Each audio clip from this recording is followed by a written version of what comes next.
Dobro jutro.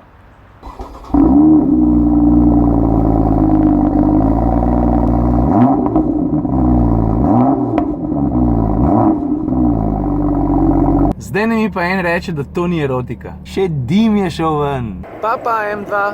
Tako kot zmeraj rečem, en trenutek v BMW-ju N2, drug trenutek moram pa že rolko poganjati. A ja, mimogrede, zdaj grem pa po enega Volvota. A ga vidiš mojega novega prijatelja? Tole je Volvo XC90 plug-in hybrid.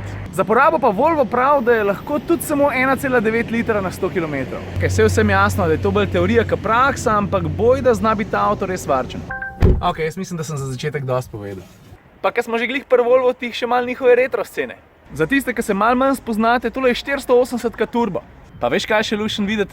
Brembo žlajfe. Tam si preletel en komentar na temo, da je mogoče malo premalo akcije bilo v prejšnjem vlogu, kar se tiče Megana RS pa BMW M2. A veš, je jeba, ker sem sam večino časa in pol, a veš, posnet, pa govoriti o avtomobilu, pa telefon postavljati ob cesto, pa mimo voziti. To je, a veš, tako, ne samo da zamudno, ampak kar dosti težko narediti. V tem opisu M2 tudi ne bo baš neke full akcije, ampak sem se pa vsem trudil biti zanimiv. Ej, če se meni kaj prav zdi, ste pa na tega le kar komi čakali. Znamenje. Ok, kje smo ostali? Torej, preverjen recept. 5 stvari za, 3 stvari proti. Dajmo začeti kar pri ceni, zato je to ta prva stvar, ki mi je pri tem avtomobilu zelo všeč. BMW za tole beštijo zahteva tam okoli 65 jurjev. Ampak a veš kaj? Če mene vprašaš, je to fucking awesome cena. Ok, vem, 65-70 jurjev je veliko denarja. Ampak dejansko ni veliko avtomobilov, ki bi za ta denar lahko ponudili toliko zabave. Fantje pa punce, to je dejstvo. Če pa zraven pomisliš še to, da je ta avto za okrog 20 jurjev cenejši od M3, pa to sploh nimaš kaj razmišljati. Ajde, če si počen na status, pa moraš imeti tavelcga M-a. Pol je to pomemben. Če se pa hočeš res samo zabavati, pol je pa tata prav. Druga stvar, ki mi je zelo všeč, je pa mišice. Stojiš zraven avtomobila, se ti res zdi tak nabuh, nabit, močen, mišičast. Pa se pa 1, 2, 3 zalotiš, da ga malo šlataš, takrat, ko noben ne gleda.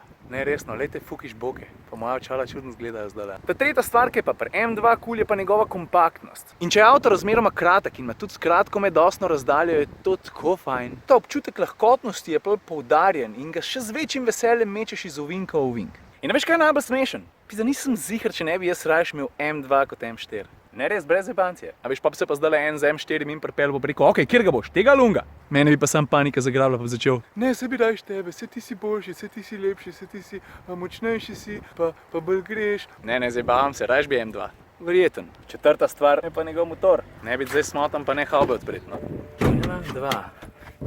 Ja, pri BMW-ju moraš dvakrat stisniti ročko.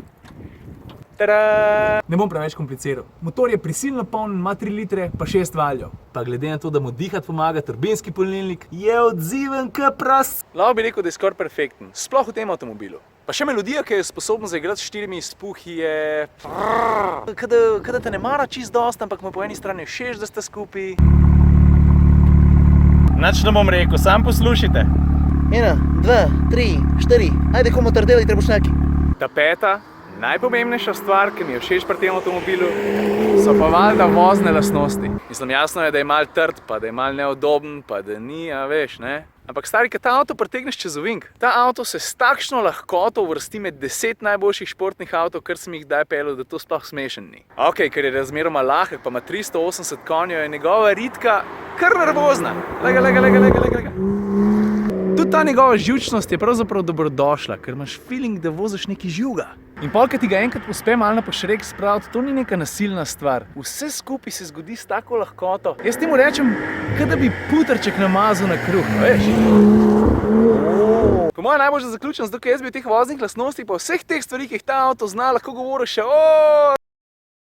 A veš, jaz včasih malo preveč hitim, pa pozabim na kakšne res ključne stvari. Recimo nisem povedal 3 stvari, ki mi pri tem avtomobilu niso toliko všeč. Starija, se ti zdaj bavaš. Jaz ne najdem 3 stvari, ki mi niso všeč pri tem avtu. Ok, mogoče 1. Moti me to, da ni moj.